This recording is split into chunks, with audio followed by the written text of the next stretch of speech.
They say revenge is a dish best served cold, but I've always preferred mine piping hot with a side of public humiliation. My name is Nathan Roscoe, and this is the story of how my Instagram perfect marriage became the most spectacular train wreck our little lakeside suburb had ever seen. It started on a Tuesday morning in October, the kind of crisp Oregon day that makes you believe in fresh starts and second chances. I was in my workshop, sanding down crown molding for the Henderson job, when my phone buzzed with a text from my wife, Claire. Girls trip to Bend this weekend. Much needed break. Love you. The exclamation points should have been my first clue. Claire never used exclamation points unless she was lying or trying to sell something. After 15 years of marriage, I could read her tells better than a Vegas card counter. I wiped sawdust off my hands and scrolled through her recent Instagram posts. There she was, my beautiful, ambitious wife, posing with her PR firm colleagues at some trendy downtown Portland restaurant. The caption read, "Building empires with my girl gang, #, boss ladies, #, Portland, #, networking quote." But something felt off. Claire's smile looked forced, and her business partner Tyler Barnes was lurking in the background of every shot like some gym bro photobomber. Tyler, with his perfectly sculpted beard and BMW lease payments, had joined Claire's firm 6 months ago. Since then, she'd been working late more often, going to more networking events, and spending way too much time talking about Tyler's innovative marketing strategies. I'm not stupid. I used to be a cop before I started my contracting business, and cops develop a sixth sense for bullshit. But I'm also not the jealous husband type. Claire was allowed to have male colleagues, even annoyingly handsome ones who drove German cars they couldn't afford. The weekend came and went. Claire's social media showed the usual girls' trip content. Mimosas at brunch, hiking photos, spa selfies. But something nagged at me. Maybe it was the way she avoided eye contact when she got home Sunday night, or how she immediately jumped in the shower without giving me her usual trip recap. Monday morning, I was making coffee when Claire rushed downstairs, already dressed and checking her phone. "Running late," she said, grabbing her travel mug. "Tyler scheduled an early client meeting." "Since when does Tyler schedule your meetings?" She paused at the door, her hand on the handle. "He's the senior partner, Nate. That's how partnerships work. I thought you were equal partners." "It's complicated." She kissed my cheek, a quick peck that felt more like a dismissal. "Don't wait up tonight. We're entertaining potential clients." After she left, I stood in my kitchen, looking out at the lake through our picture window. We'd bought this house 8 years ago, back when Claire's business was just getting started and my contracting work was steady. I'd renovated every inch of this place myself, turning it from a dated 1980s disaster into something worthy of a home magazine spread. Our son Alex wandered downstairs, already dressed for school. At 14, he was all elbows and attitude, but he was a good kid. Smart like his mother, stubborn like his old man. "Mom seemed weird this morning," he said, pouring cereal into a bowl. "Weird how?" "I don't know, jumpy. Like when she's planning a surprise party but trying to act normal." Kids notice everything. It's one of their most annoying and useful qualities. That evening, Claire came home after 10, claiming the client dinner had run long. She was checking her phone constantly, smiling at messages she didn't share. When I asked about her day, she gave me vague answers and changed the subject. Wednesday brought the breakthrough I'd been dreading. I was replacing a bathroom faucet when my phone chimed with a notification. Claire had posted a new photo to Instagram, her and the girls at some wine bar, glasses raised in a toast. The caption read, "Celebrating new beginnings with my favorite humans." But when I looked closer at the photo, I noticed something in the background mirror. A man's arm, wearing a distinctive watch I recognized. Tyler's watch, the oversized Rolex knockoff he was always showing off. My stomach dropped. Claire wasn't just working late with Tyler, she was lying about where she was and who she was with. I sat on my bathroom floor, surrounded by plumbing tools, and felt my marriage crumbling around me like a house with a rotten foundation. 15 years, 1 kid, a mortgage, and countless shared dreams, all potentially destroyed by some smooth-talking business partner with good hair and a leased BMW. But I'm not the type to confront without evidence. Call it my cop training or just natural paranoia, but I needed to know exactly what I was dealing with before I made any moves. That night, while Claire slept, I did something I'd never done before. I checked her phone. Her text messages were mostly innocent, work stuff, mom group chats, conversations with her sister, but there was one thread that made my blood run cold. Messages with someone listed as contractor in her contacts. Cute, using my profession as a code name. The messages were explicit, romantic, and detailed plans for their future together. Plans that apparently included getting rid of dead weight and starting fresh. Plans where I was clearly the obstacle to their happiness. The most recent message, sent just hours earlier, read, Can't wait to be free. He's so clueless. This is going to be easier than we thought. I screenshotted everything, my hands shaking with rage and betrayal. Then I noticed something else. The messages were backed up to our family iCloud account, the same account I'd set up to keep our family photos and documents synchronized. Claire was cheating on me using my own cloud storage. I almost laughed at the irony. Almost. Instead, I went to my workshop and started planning. Because if there's one thing 15 years of marriage and 20 years of fixing other people's problems had taught me, it's that every structure has a weakness. You just have to find the right pressure point and apply force in exactly the right way. Claire wanted to play games? Fine. But she'd picked the wrong opponent. I spent the rest of the week gathering evidence. Photos, messages, credit card statements showing dinners at restaurants she'd never mentioned, hotel charges from the weekend she'd supposedly been in Bend with the girls, except the hotel was in Portland and the room was registered to Tyler Barnes. By Friday, I had enough evidence to destroy her in any divorce proceeding. But divorce felt too clean, too private. Claire had built her entire identity around her public image, her social media presence, her reputation in Portland's small business community. If she wanted to ruin our marriage, I'd ruin her kingdom. The plan started simple. I created a fake Instagram account and started following all of Claire's friends, colleagues, and clients. Then I began documenting everything. Every lie, every secret meeting, every public display of false happiness. Saturday morning, Claire announced another girls' trip. Where to this time? I asked over coffee. Seattle. Morgan wants to check out that new hotel everyone's talking about. Morgan was her best friend and biggest enabler, the type of woman who thought cheating was acceptable as long as you felt unfulfilled in your marriage. Sounds fun. Take lots of pictures. She looked surprised by my easy acceptance. You're okay with it? Why wouldn't I be? You deserve a break. What I didn't tell her was that I'd already called in a favor with my buddy Dave, a Portland police detective who owed me for some free renovation work. Dave had a friend in Seattle PD who could keep an eye on certain hotels and report back on any interesting sightings. Claire left that afternoon with an overnight bag and promises to call when she got there. By evening, I had confirmation. She was at the Fairmont Olympic with Tyler, registered as Mr. and Mrs. Barnes. That's when I made my first move. Sunday evening, Claire returned from her girls' trip, glowing with what she probably thought was post-spa radiance, but I recognized as post-sex satisfaction. She hugged me a little too tightly, kissed me a little too passionately, and talked a little too much about the amazing time she'd had with the girls. You should see the photos, she said, scrolling through her phone. Morgan was so funny at dinner, and the hotel spa was incredible. She showed me carefully curated images, her and Morgan at a restaurant, drinks by a hotel pool, shopping bags from Pike Place Market, all perfectly staged to support her alibi. Looks like you had an amazing time, I said. I'm so glad you're taking care of yourself. She beamed at my supportiveness, completely missing the edge in my voice. That night, while she slept off her weekend of deception, I uploaded all my evidence to a secure cloud drive and began phase 2 of my plan, recruitment. Monday morning, I sent a carefully worded message to Reese Barnes, Tyler's wife. I'd met her a few times at Claire's work events, a quiet, intelligent woman who seemed to see right through her husband's bullshit, but kept her observations to herself. Hi, Reese. This is Nate Roscoe, Claire's husband. I hope you don't mind me reaching out directly, but I think we need to talk. It's about our spouses and some concerning behavior I've discovered. Would you be available for coffee this week? She responded within an hour. I was wondering when you'd figure it out. Yes, let's talk. How about Tuesday, 10 a.m. at the Stumptown on Division? I liked her already. Tuesday morning, I found Reese at a corner table, looking composed but tired.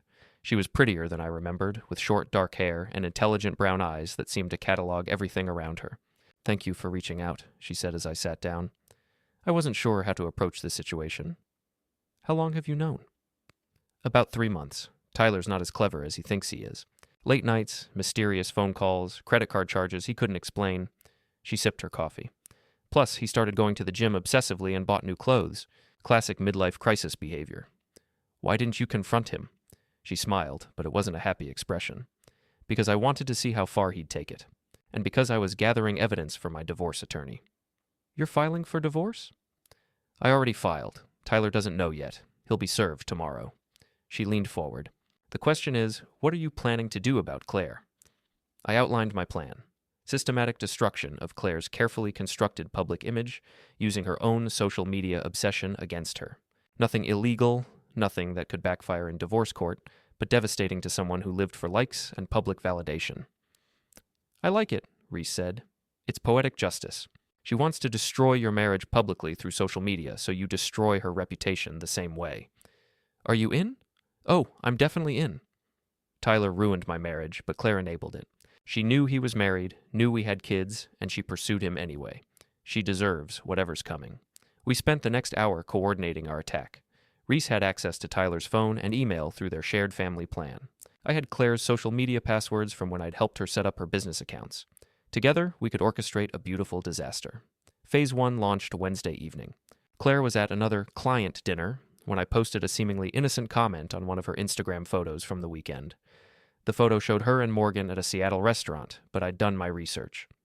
Looks amazing. Is that the restaurant at the Fairmont Olympic? I heard their room service is incredible too. Hope you got to try it. The comment was public, visible to all her followers, including her clients, colleagues, and friends. To most people, it would seem like a supportive husband showing interest in his wife's trip. But Morgan would know they'd never been to the Fairmont Olympic, and anyone who cared to investigate would discover that Claire had indeed been at that hotel, just not with Morgan. By Thursday morning, the comment had generated a small buzz. Morgan had replied with a confused, "We weren't at the Fairmont," followed by a quick deletion of her comment. But screenshots are forever, especially when you have friends monitoring everything. Claire confronted me that evening, her face flushed with anger and panic. "Why did you comment about the Fairmont Olympic?" Morgan's confused, and now people are asking questions. "I must have gotten confused," I said innocently. "I thought you mentioned staying there." "My mistake." "Well, it's causing problems. People think I lied about where we stayed." "Did you?" The question hung in the air like smoke from a fire. Claire's face went through a series of expressions: guilt, anger, calculation, and finally, decision. "I need some space, Nate." "Space? From us. From this marriage. I'm not happy, and I haven't been for a while." There it was. The conversation I'd been expecting, delivered right on schedule. What kind of space are we talking about? "I think I should move out for a while. Give us both time to figure out what we want." "And where would you go?" "I found a short-term rental downtown, close to the office. Close to Tyler," she meant. But I played my part perfectly. "If that's what you need," I said quietly. "Yeah, I just want you to be happy." She looked surprised by my acceptance, maybe even disappointed. I think she'd been hoping for a fight, something that would justify her betrayal in her own mind. "I'll pack some things tomorrow," she said. "And Nate, I think we should keep this private for now. No need to worry Alex or involve other people." "Of course. Whatever you think is best." What she didn't know was that her request for privacy was about to become impossible to honor. Friday afternoon, while Claire was at work packing up her desk, I implemented Phase 2. Using the evidence Reese had gathered from Tyler's phone, I created a detailed timeline of their affair.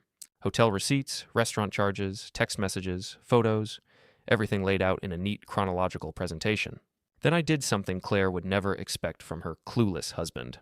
I created a private Instagram account and sent the entire package to 5 key people in Claire's social circle. Not everyone, just the right people. The influencers. The gossips. The ones who couldn't keep a secret if their lives depended on it. The package included a simple note. "I thought you should know what's really been happening.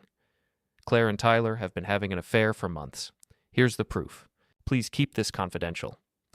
By Friday evening, my phone was buzzing with messages. Concerned friends, shocked acquaintances, and a few people who just wanted the tea. I responded to each with the same message. "I'm trying to handle this privately, but I thought people deserved to know the truth." Saturday morning, Claire moved out. She was efficient about it, taking only clothes and personal items, leaving behind the photos and mementos of our life together. "I'll be in touch about next steps," she said, standing in our doorway with 2 suitcases. "Take care of yourself, Claire." She looked at me for a long moment, and I wondered if she was having second thoughts. But then her phone buzzed with a text, probably Tyler, and the moment passed. I'll call Alex tonight," she said, and then she was gone. I watched her drive away in her BMW, heading toward her new life with her new man, completely unaware that her old life was about to explode in spectacular fashion. Because here's what Claire never understood about small communities. Secrets don't stay secret for long, especially when they involve popular, successful people making messy choices. By Sunday afternoon, the Whisper Network was in full swing. Coffee shop conversations, gym gossip, neighborhood speculation. Claire's carefully maintained image was developing cracks, and I was just getting started. The first casualty of Claire's new life was her friendship with the girl gang she'd been using as cover for months. Morgan, her supposed best friend and chief enabler, turned out to have limits after all. Monday morning brought a furious phone call from Morgan to Claire, a call I knew about because Reese had convinced Tyler to put his phone on speaker during what he thought was a private conversation with Claire. "Are you insane?" Morgan's voice carried clearly through Tyler's phone. "People are asking me about Seattle, about the Fairmont Olympic. I covered for you, but now there are photos circulating. Photos of you and Tyler at places we never went." Claire's response was predictably defensive. "Someone's trying to sabotage me." "Probably Nate. He's more vindictive than I thought." "Vindictive?" "Claire, you've been lying to everyone for months, using our friendship as cover while you sneak around with a married man. Do you know how that makes me look?" The friendship imploded spectacularly. By Tuesday, Morgan had blocked Claire on all social media platforms and was telling anyone who'd listen that she'd had no idea about the affair and felt completely betrayed and used. Haley, another member of Claire's inner circle, lasted until Wednesday before jumping ship. The final straw was a group chat screenshot that somehow made its way to her husband, a screenshot showing Claire bragging about training Nate like a dog and how easy it is to manipulate men when you know their weaknesses. By Thursday, Claire's support network had collapsed entirely. Her girl gang had turned into a circle of former friends sharing increasingly damaging stories about her behavior, her lies, and her treatment of the people who'd trusted her. But the real destruction was happening at her business. Tyler's wife Reese had been busy. The divorce papers she'd served him included detailed financial records showing how Tyler had been using company funds for his personal expenses, including hotel rooms and dinners with Claire. As a business partner, Claire was potentially liable for the misused funds. Worse, several of their biggest clients had started asking uncomfortable questions. Portland's business community is surprisingly small and gossip travels fast. When respected clients start hearing rumors about their PR firm's partners having an affair and potentially misusing company resources, they start looking for new representation. Friday afternoon, I got a call from Alex's school. He'd been in a fight. I found him in the principal's office, his lip split and his knuckles scraped, sitting across from Brad Morrison, a kid 2 years older and 50 pounds heavier.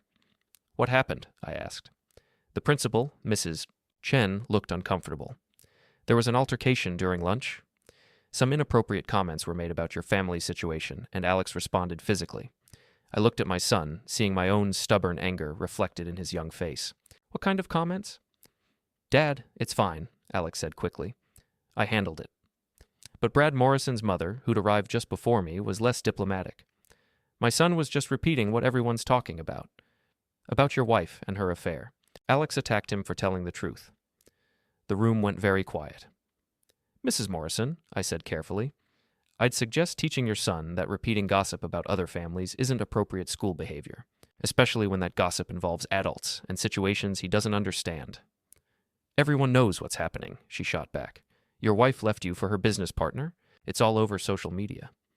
I felt Alex tense beside me, ready to launch himself at Brad again, but I put a hand on his shoulder. "Alex," I said, "violence isn't the answer to ignorant people saying ignorant things, but I'm proud of you for defending our family." Mrs. Morrison looked outraged. "He broke my son's nose." "Your son is twice his size and was bullying him about his mother's personal life. Maybe focus on teaching Brad some character instead of worrying about his nose." We left the school together, Alex walking a little taller despite his injuries. "Dad," he said as we got in my truck, "is it true? About Mom and Tyler?" I'd been dreading this conversation, but Alex deserved honesty. "Yes, it's true. Your mother and I are having problems, and Tyler is part of those problems." "Are you getting divorced?" "Probably." "I'm sorry, Alex. I know this is hard." He was quiet for a long moment. "Is that why you've been acting weird lately? Like you're planning something. Smart kid. Too smart sometimes." "I'm trying to protect our family," I said. "Sometimes that means making difficult choices." "What kind of choices?" I looked at my son, this young man who was growing up faster than he should have to, and made a decision. The kind that makes sure people face consequences for their actions. That weekend, Claire finally called. She wanted to see Alex, to explain the situation and make sure he understood that the separation wasn't his fault. "Of course," I told her. "Oh, why don't you come by Sunday afternoon? We can all talk together." She agreed, probably thinking I was being mature and cooperative. She had no idea I'd spent the weekend preparing for her visit. Sunday afternoon, Claire arrived at our house looking polished and confident. She'd had her hair done and was wearing a new outfit, probably bought with money from the business account she and Tyler had been raiding. "The house looks good," she said, glancing around the living room I'd spent 8 years perfecting. "Thanks. Alex is upstairs. I'll get him." But before I could move, my phone chimed with a notification, then another, then several more in rapid succession. Claire's phone started buzzing too. "What's happening?" she asked, checking her screen. Her face went pale. What was happening was the final phase of my plan, timed perfectly for maximum impact. See, while Claire had been settling into her new apartment and her new life, I'd been busy. I'd created a comprehensive digital presentation, photos, screenshots, financial records, timeline of events, documenting the entire affair. Not just the personal betrayal, but the business implications, the lies to friends and family, the manipulation and deception. And then I'd sent it to everyone who mattered in Claire's world. Her remaining clients, her professional network, her family, her neighbors. Everyone who'd been wondering about the rumors and gossip now had the complete documented truth. The presentation was titled "The Real Story: When Business Partners Become Personal Partners and Everyone Pays the Price." Claire stared at her phone, watching her carefully constructed life collapse in real time. Messages, comments, phone calls, all coming in at once as people discovered the truth about her affair and its impact on her business and personal relationships. "You did this," she said, her voice shaking with rage. "You destroyed everything." "I documented the truth," I replied calmly. "You destroyed everything. I just made sure people knew about it." Alex appeared at the top of the stairs, drawn by the sound of raised voices. "Mom?" he said uncertainly. Claire looked up at him, then back at me. "You involved our son in this?" "You involved our son the moment you started lying to him about where you were going and who you were with. You involved him when you used family money to fund your affair. You involved him when your choices became public knowledge that followed him to school." She had no answer for that because we both knew it was true. "I want custody," she said finally. "I won't let you turn Alex against me." "You don't need my help with that," I said. "You're doing fine on your own." Her phone rang. Tyler's name appeared on the screen. "I have to take this," she said, stepping outside. Through the window, I watched her pace our front yard, gesturing frantically as she talked. Whatever Tyler was telling her, it wasn't good news. When she came back inside, she looked defeated. "The business is done," she said quietly. "We're losing all our clients. Tyler's wife is demanding a full financial audit. There might be legal consequences." "I'm sorry to hear that." She laughed bitterly. "No, you're not. This is exactly what you wanted. What I wanted was a faithful wife and an honest marriage. What I got was betrayal and lies. What you're experiencing now is just the natural consequence of your choices." Alex came downstairs, looking between us with worried eyes. "Are you okay, Mom?" Claire tried to smile for him. "I'm fine, sweetheart. Just some work problems." But Alex wasn't buying it. At 14, he was old enough to understand that his mother's work problems were connected to her personal choices and their family's destruction. "Mom," he said carefully, "why did you lie to us?" The question hung in the air like a challenge. Claire looked at her son, then at me, then back at Alex.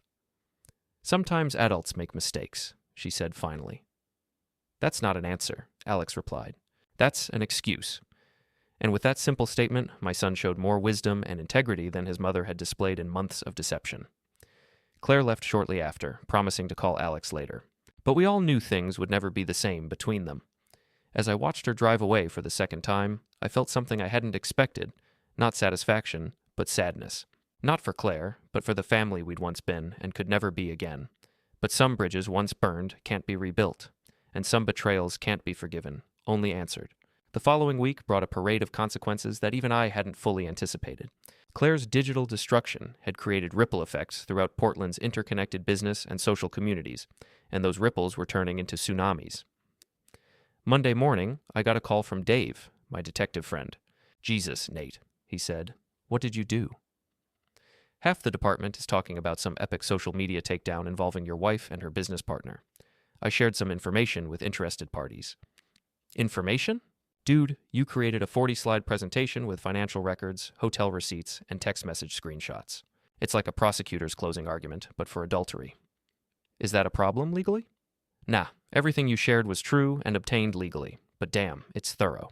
Your wife's business partner showed up at the station yesterday wanting to file harassment charges against you." I sat up straighter. "Tyler went to the police?" "Yeah, claiming you're stalking him, and his wife is threatening him."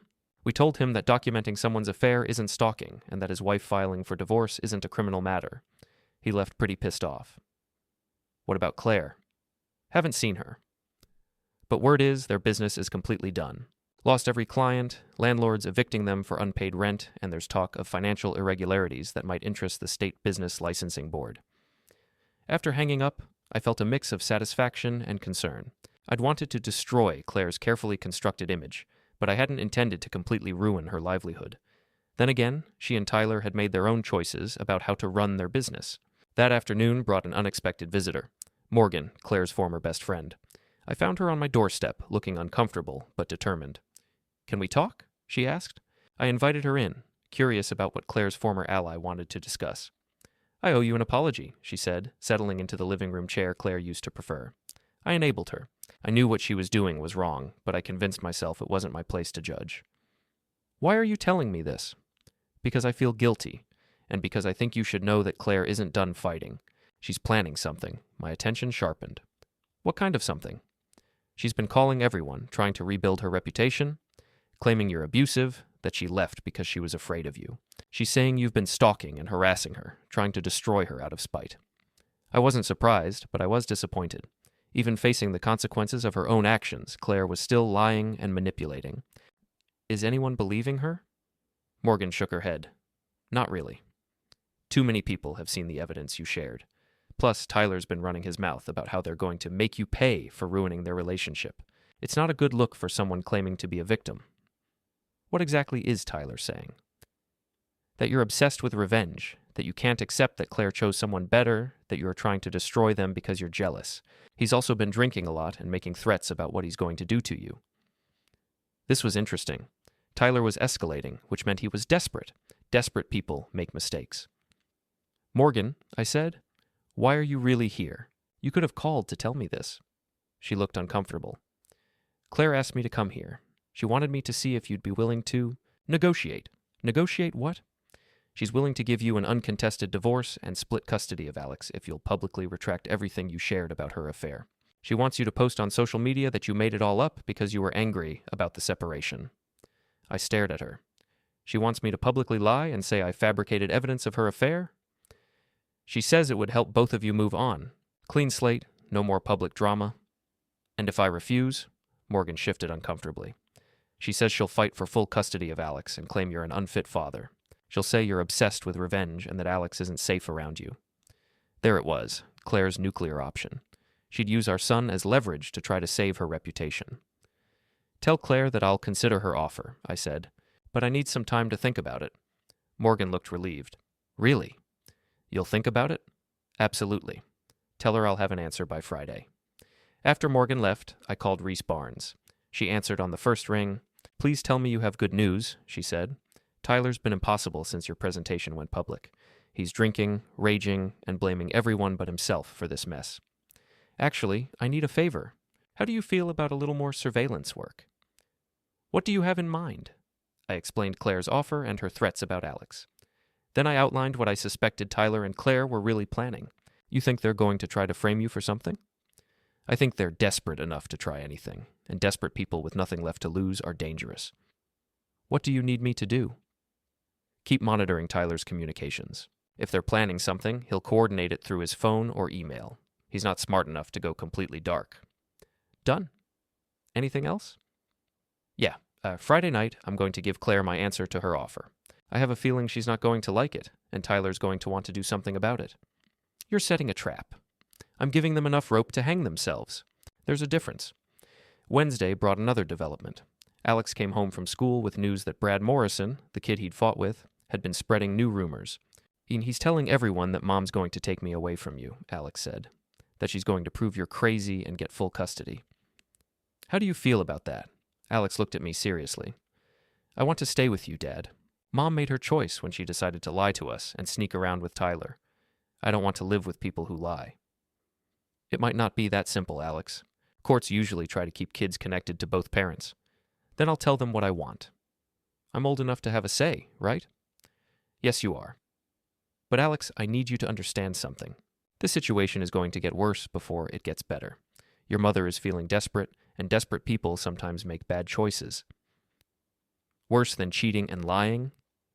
Potentially, yes. I need you to be extra careful for the next few days. Don't go anywhere alone, don't accept rides from anyone we don't know well, and if your mother or Tyler try to contact you directly, let me know immediately. Alex's eyes widened. Do you think they'll try to take me? I think they'll try something. I just don't know what yet. Thursday evening, Reese called with the intelligence I'd been waiting for. They're planning something for tomorrow night, she said. Tyler's been texting with Claire about making you see reason and showing you what happens when you mess with the wrong people. Any specifics? Tyler mentioned something about catching you in the act and finally having evidence of your real character. There was also something about Alex being safely out of the way when whatever they're planning goes down. My blood ran cold. They're planning to take Alex? It sounds like it. Claire texted Tyler about having temporary emergency custody and needing to protect Alex from an unstable father. That's kidnapping. Not if she's his mother and claims she's protecting him from an immediate threat. She could take him and then file emergency custody papers claiming you're dangerous. I felt the familiar cold anger settling in my chest. Claire was willing to traumatize our son to save her own reputation and relationship. Reese, I need you to do something that might be legally questionable. I'm listening. Can you access Tyler's location data? I need to know where he is at all times tomorrow. His phone is on our family plan. I can track him through the carrier's app. Good. And I need you to be ready to call the police if things go sideways. What are you planning, Nate? I'm going to give Claire and Tyler exactly what they want, a chance to show everyone their true character. Friday afternoon, I picked Alex up from school early and drove him to Dave's house. Now, I need you to watch Alex for the evening, I told my detective friend. Claire and Tyler are planning something, and I don't want him caught in the middle. Dave looked at Alex, then back at me. What kind of something? The kind that's going to end with someone in handcuffs. I just want to make sure it's the right someone. Nate, if you're planning what I think you're planning, I'm not planning anything illegal. I'm just going to let them make their own choices and face the consequences. Dave studied my face for a long moment. You've got that look again. The same look you used to get when we were closing in on a suspect who thought they were smarter than us. Some people never learn that the house always wins. Claire and Tyler are about to get a very expensive education. I left Alex with Dave and drove home to wait. At 7 p.m., Morgan called to ask for my answer to Claire's offer. Tell Claire I'll meet her at the house at 9 p.m. to discuss terms, I said. Just her, no Tyler. This is between us. She'll be there, Morgan said. And Nate? I hope you'll consider her offer. This has gone far enough. Don't worry, Morgan. After tonight, it'll all be over. At 8:30, I got a text from Reese. Tyler's on the move, heading toward your neighborhood. At 8:45, another text. He's parked 3 blocks from your house. Looks like he's waiting for something. At 9 p.m. exactly, Claire knocked on my front door. She looked nervous but determined, dressed professionally as if this were a business negotiation rather than the end of our marriage. Thank you for agreeing to meet, she said as I let her in. Of course. We need to settle this like adults. She looked around the living room, probably remembering when this had been her home too. Where's Alex? Safe, I said. And I thought it would be better if we talked privately. She nodded, looking relieved. So, have you considered my offer? I have. And I have a counter-proposal. I'm listening. I walked to the window and glanced outside. Tyler's BMW was now parked across the street, and I could see his silhouette in the driver's seat. Here's my counter-proposal, Claire. You and Tyler leave Portland. Start over somewhere else, build a new life together, and stay out of mine and Alex's lives. Her face hardened. That's not acceptable. Alex is my son, too. Alex is old enough to choose which parent he wants to live with. And after tonight, I think his choice will be pretty clear. What do you mean, after tonight? I turned back to face her. I mean, after everyone sees what you and Tyler are really willing to do to get what you want. Her phone buzzed with a text. She glanced at it, and I saw her face change. Tyler's getting impatient, I observed. How long is he supposed to wait before he comes in to rescue you from your abusive husband? Claire went very still. I don't know what you're talking about. Sure you do. Tyler's parked across the street, waiting for your signal. Then he'll come charging in here, probably claiming he heard you screaming or saw me threatening you. There'll be a confrontation, maybe even a fight. Afterward, you'll both claim I attacked you, that you were afraid for your life, that Alex isn't safe around me. She said nothing, but her silence was confirmation enough. The problem with your plan, Claire, is that you forgot something important about me. What's that? I smiled, and it wasn't a nice expression. I used to be a cop. I know how to set a trap, That's when she noticed the small cameras I'd installed in the corners of the room, their red recording lights blinking steadily. That's when she realized her phone conversation with Tyler earlier had been recorded through his wife's access to his communications. That's when she understood that every step of their plan had been documented and would soon be shared with the same network of people who'd seen my presentation about their affair. "You bastard," she whispered. "I prefer prepared," I replied. "Now, you have two choices. You can call Tyler and tell him the plan's off, or you can let this play out and face the consequences. But either way, everyone's going to know exactly what you were willing to do to your own son's father." Claire stared at me for a long moment, probably calculating her options and finding them all bad. Then she made her choice. She screamed. Claire's scream was piercing, desperate, and perfectly timed. Through the window, I saw Tyler's BMW doors fly open as he launched himself toward my front door like some kind of discount superhero. "Help me," Claire shouted, loud enough for the neighbors to hear. "He's threatening me." I had to admire the performance. If I hadn't been recording everything and expecting exactly this scenario, it might have been convincing. Tyler burst through my unlocked front door, his face flushed with manufactured rage and what smelled like liquid courage. "Get away from her," he yelled, pointing at me like I was holding a weapon instead of standing calmly by my own fireplace. "Tyler," I said pleasantly. "Thanks for joining us." Right on schedule. He looked confused for a second, then focused on Claire, who was pressed against the far wall, looking appropriately terrorized. "Did he hurt you?" Tyler asked, moving to put himself between us. "He threatened me," Claire said, her voice shaking with either fear or adrenaline. "Said he'd make sure I never saw Alex again." "You son of a bitch," Tyler snarled, turning back to me. "You think you can intimidate her? Threaten her in her own home?" "Actually, it's my home," I corrected. "Claire moved out, remember? And I haven't threatened anyone.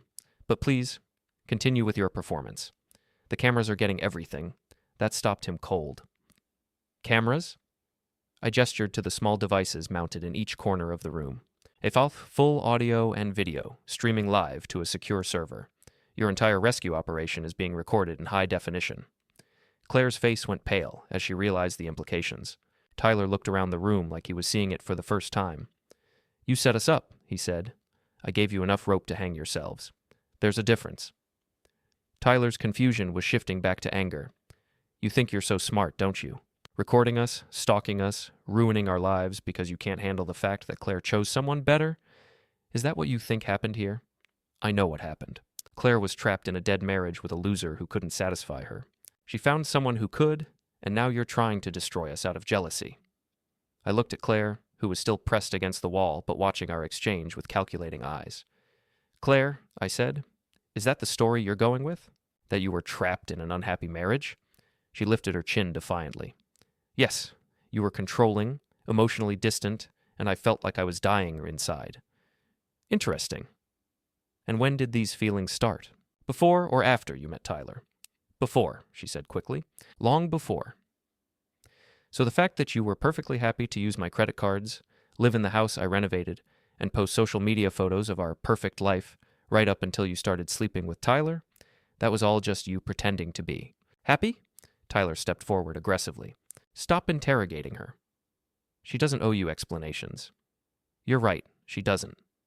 But she owes them to Alex and to all the people she lied to, and to herself." "We don't owe you anything," Tyler said. "You're just a bitter ex who can't let go." "Actually, Tyler, you owe me quite a bit. You owe me for the marriage you helped destroy, for the lies you told, for the money you stole from your business to fund your affair, and for the plan you hatched tonight to frame me as an abusive husband." "We didn't steal anything," I pulled out. My phone and opened the file Reese had sent me earlier. Hotel charges to your business credit card, restaurant bills, even the apartment Claire's renting downtown, all paid for with company funds. "That's embezzlement, Tyler. That's a felony." His face went from red to white. "You can't prove that." "Actually, your wife already proved it. She's been documenting your financial crimes for months.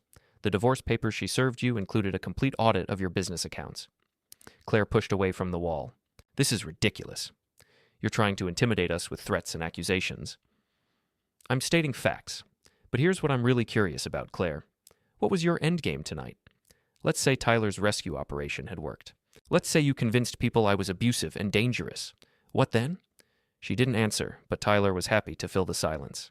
"Then you'd lose custody of Alex, and Claire and I could start our life together without your constant harassment. And Alex? What happens to him in this scenario?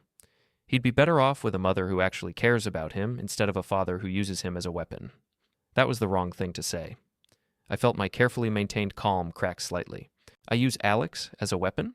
Tyler, you and Claire planned to traumatize a 14-year-old boy by making him believe his father was violent and dangerous. You were willing to destroy his sense of security and his relationship with his dad to cover up your affair and your crimes. We were protecting him. From what? From knowing the truth about his mother's choices? From having a stable home with a parent who doesn't lie to him? Claire finally found her voice again. You're twisting everything, making us sound like monsters. I don't have to make you sound like anything, Claire. Your actions speak for themselves. My phone buzzed with a text from Reese. Police are on their way. Tyler's been reported for violating the restraining order I filed yesterday. I looked up at Tyler. Did you forget about the restraining order your wife filed against you? His face went blank. What restraining order? The one that prohibits you from coming within 500 feet of her home, or her workplace. The one that also prohibits you from engaging in harassment or intimidation of her family members. The one you violated by coming here tonight. But I'm not near Reese. No, but you're harassing her family member, me. I'm listed as a witness in her divorce filing, which makes me part of her extended family network under the restraining order terms. Tyler looked at Claire desperately. You didn't tell me about any restraining order. I didn't know, Claire protested. Of course you didn't, because you two have been so focused on your revenge fantasy that you forgot to pay attention to the legal consequences of your other actions. Outside, I could hear sirens approaching. The police are coming, Tyler. You have maybe 2 minutes to decide how you want this to end. You can leave now and claim this was all a misunderstanding, or you can stay and try to explain to the officers why you violated a restraining order to help your girlfriend stage a fake domestic violence scene. Tyler looked around the room wildly, probably realizing for the first time how thoroughly he'd been outmaneuvered. This is entrapment, he said desperately. No, this is consequences. You and Claire made a plan to frame me for domestic abuse. You broke into my home, threatened me, and violated a court order. I just made sure there was evidence of your choices. The sirens were getting louder. Claire grabbed Tyler's arm. We need to leave, now, but it was too late. Red and blue lights were flashing through my windows, and heavy footsteps were approaching my front door. The knock was authoritative and familiar. Portland Police. Open up. I walked to the door and opened it to find Dave and 2 other officers standing on my porch. Evening, Dave, I said. Thanks for coming so quickly. He looked past me at Tyler and Claire, both of whom were standing frozen in my living room like deer in headlights. We got a call about a restraining order violation, Dave said officially. Are you Tyler Barnes? Tyler nodded reluctantly. Sir, you're under arrest for violation of a court-ordered restraining order. You have the right to remain silent. As Dave read Tyler his rights, I looked at Claire. She was watching her lover get handcuffed in my living room, probably realizing that her plan to start fresh with Tyler was evaporating along with his freedom. Claire, I said quietly, you can still walk away from this. Tyler made his choices, but you don't have to go down with him. She looked at me with pure hatred. This isn't over, Nate. Yes, it is. Your business is gone, your reputation is destroyed, your boyfriend is going to jail, and your son wants nothing to do with you. It's as over as it gets. Dave finished with Tyler and turned to Claire. Ma'am, were you involved in tonight's incident? Claire looked at me, then at the cameras still recording everything, then at Tyler being led toward the police car. No, officer, she said finally. I was just visiting my husband to discuss our separation, and the screaming we heard when we arrived. A misunderstanding. Everything's fine now. Dave looked at me questioningly. I shrugged. No complaints here, officer. Just a family discussion that got a little heated. After the police left with Tyler, Claire and I stood in my living room, alone for the first time in weeks. You destroyed everything, she said quietly. No, Claire. You destroyed everything. I just made sure people could see the wreckage clearly. She picked up her purse and walked toward the door, then paused. Alex will forgive me eventually. I'm his mother. Maybe. But he'll never forget what you were willing to do tonight, and neither will anyone else. She left without another word, and I watched through my window as she drove away in her BMW, heading back to her empty apartment and her ruined life. I turned off the cameras and poured myself a drink, then called Dave to pick up Alex. Is it over? My son asked when he walked through the door 20 minutes later. Yeah, Alex. It's over. Good, he said. I'm tired of all the drama. Can we just be a normal family now? I looked at my son. this resilient, intelligent young man who'd handled his mother's betrayal with more grace than she'd handled her own guilt. "We can try," I said. "It'll just be the two of us, but we can try." And for the first time in months, that felt like enough.